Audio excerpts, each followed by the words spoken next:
Hi friends, this is Caitlin. Welcome back to my channel. I am very excited to be back here with you. But first of all, I have to start out by telling you I am so sorry. When I grabbed this stamp set, I was just thinking about the person it was intended for. This is going to be my husband's birthday card. And so I did not double check the availability of any of the products I used because I had to make him a Sasquatch card. So I forgot that this stamp set was a limited edition release from Sweet November Stamps as part of their summer camp class that we did last year, like a virtual summit type of deal.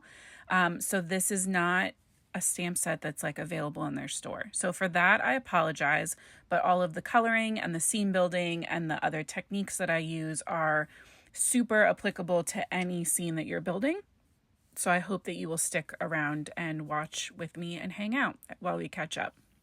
So like I said, this is my husband's birthday card. His birthday was this week, and I have been feeling very little motivation and drive to get these videos done. I have multiple filmed now, but for some reason I'm still having a very severe mental block about editing and doing the voiceover, and it all feels like it's going to take a zillion years, even though I know it's not.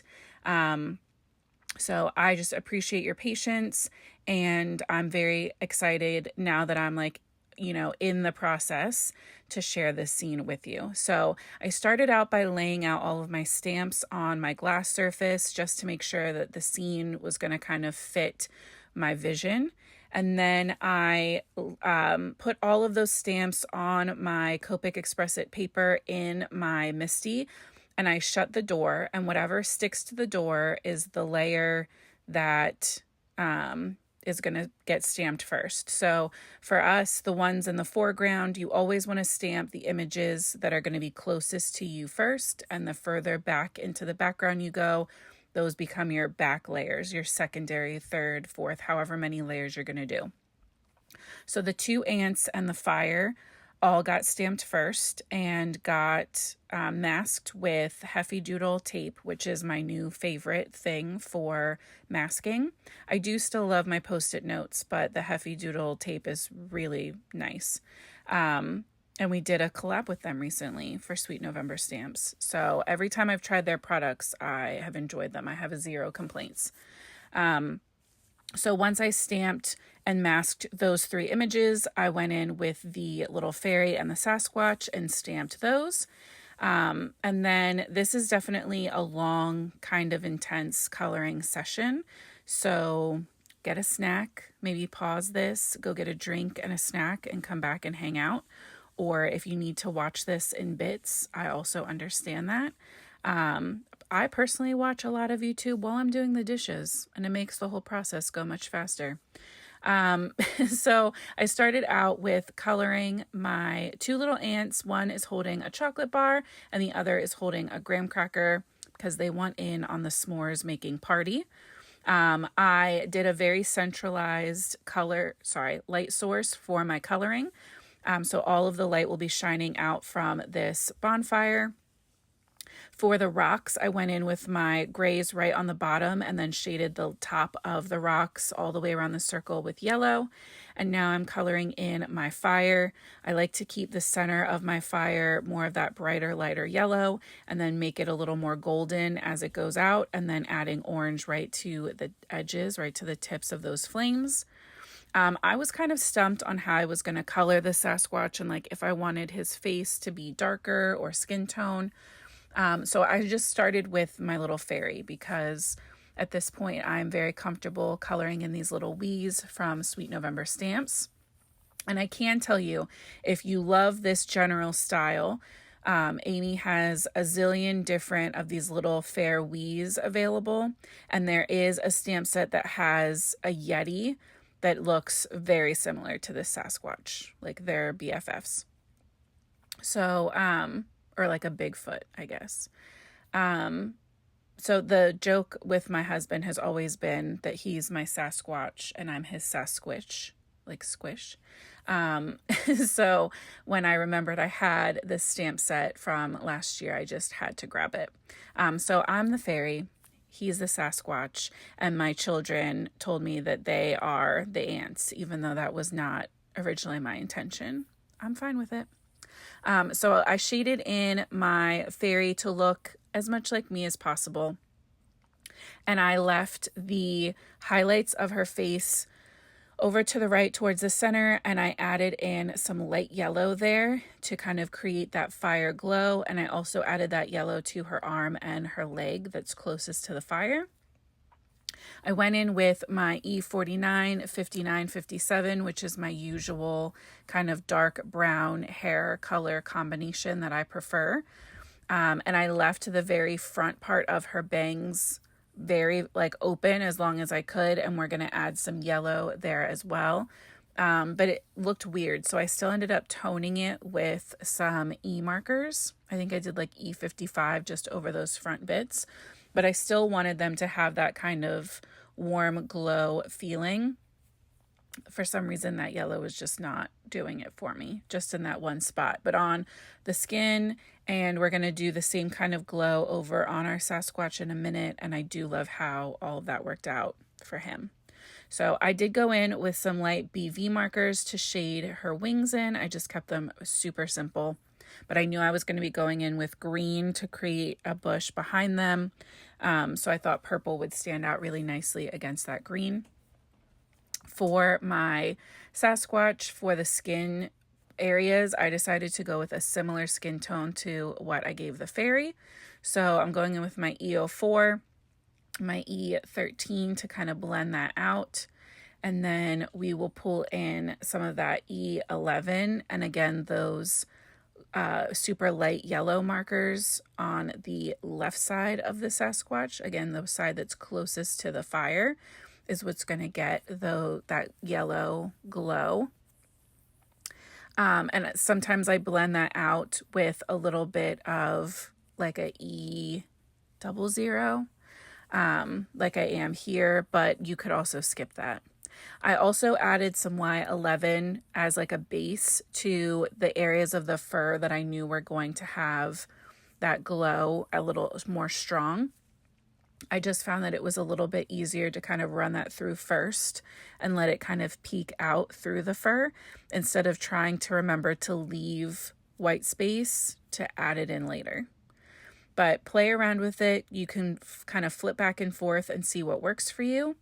I did just really like adding that glow ahead of time for that side. And I'm going to add less of the E59. I'm still going to add some because we do need contrast, but I'm going to add less to that left-hand side than the right because there would just be less shadow. So I blended that out with E59. Again, the same combination I used for the little fairy's hair. And we're going to just kind of take our time. And again, with the 59, I'm going to add way more of it to the right-hand side than I am to the left. Because again, there would just be less dark areas over there. And still trying to make sure that I leave room for that highlight. Then I went in with 57 and kind of filled in a lot of the areas, filled in the right side completely, and just left little bits of highlight here and there on the right-hand side where we will bring in that E55, just like we did on the Fairwee's hair. Same with his hair over on the other side. I really liked how kind of balanced and cohesive using those same tones made this whole thing. So I definitely recommend that. It wasn't really planned. It was kind of just how I chose to do it in the moment. But hindsight being 2020, I would not have changed that decision. I really like how this turned out. So I added just the tiniest bit of shading with a neutral E43 marker to those marshmallows and then shaded in the plastic bag with a BG10 just to give it a tiny little bit of an undertone difference. I'm trying to map out right now with a E30 this kind of dirt area that they're sitting on, and I ended up going with a circle for my sketch, but this is why I like to do this step with a very light marker, because I decided I hated the circle. I did not like that. So I'm still keeping the back part of it curved. So they're kind of like in a little alcove, but I'm going over everything with an E000 to kind of soften and neutralize that original circle that I drew, because we're just going to kind of let this space run off the edges of the card. If you love the circle, keep the circle, but it was just not fitting what I was going for. So once I had that E000 kind of base down, I went in with an E37 to start laying out my shadows, which would be behind the little girl and the Sasquatch. And then also I kind of emphasized the feet of the ants. I thought that was fun, kind of where they're creating a shadow. And you want to think of it with that central light source, that the shadows would be going, in opposite directions for each of them. I blended that out with an E35 and also added some of that shadow under our little fire pit, because where the rocks are would be casting a shadow downward. So we went 37, 35. Now we're blending with a 33. And I'm starting to pull shadow from the outer corners in towards the fire, because that fire glow would be pretty intense. And I want to keep kind of a ring in the center of light that we're also going to add some of those yellow tones to here in a minute. So we're working still in that same family. We're all the way down to E31, just kind of softening and blending out. I don't want there to be any harsh lines on my little ground area. And that center spot between the two ants is where our sentiment is going to go. I didn't know that for sure at the time, but I had a suspicion that that was where this was headed. I wanted to give myself the option, at least, of having it there. So I kept that space nice and light and neutral too. For this bush in the background, I'm kind of creating almost like a cloud shape back there and just kind of using tiny little circles to fill in that bush. I find that using the little circles helps everything to look nicer when it's all done versus trying to do like sweeping lines across. I usually end up still being able to see the lines and it'll drive me crazy. So I went in with a super dark green, this is the G29 marker, and just started kind of adding in these little squiggles. There's no perfect way for me to explain like where I'm putting these. I'm adding a lot of shadow at the bottom, and this is kind of just creating the areas where the leaves are kind of covering each other, and so you're getting all of that texture and light and dark through that foliage, right? That bush in the background. So then I went in with G17 to start kind of blending and thickening those up.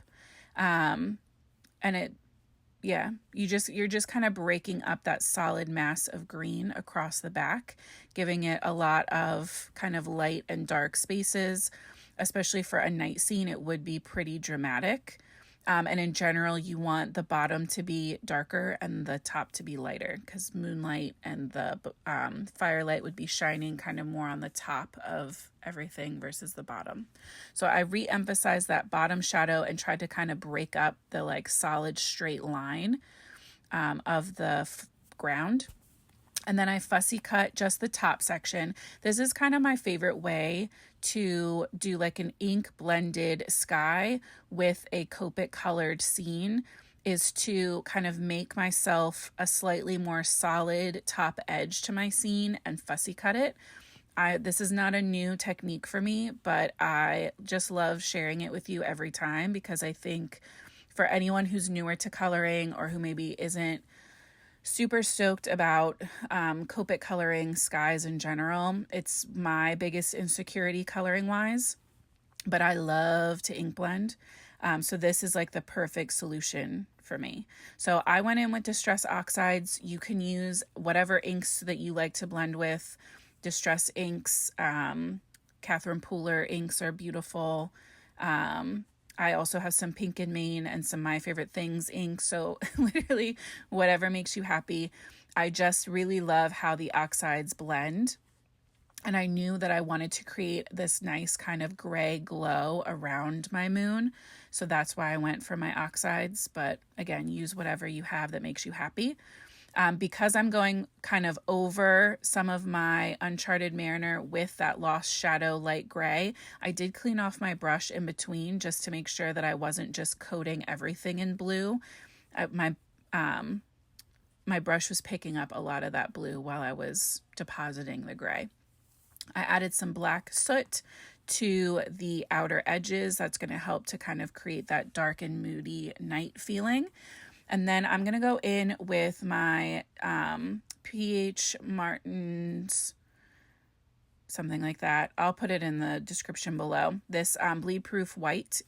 And I add just a tiny little spray of water and pick that up with a skinny little brush that I think I just got at like the dollar store. And tap that on all over.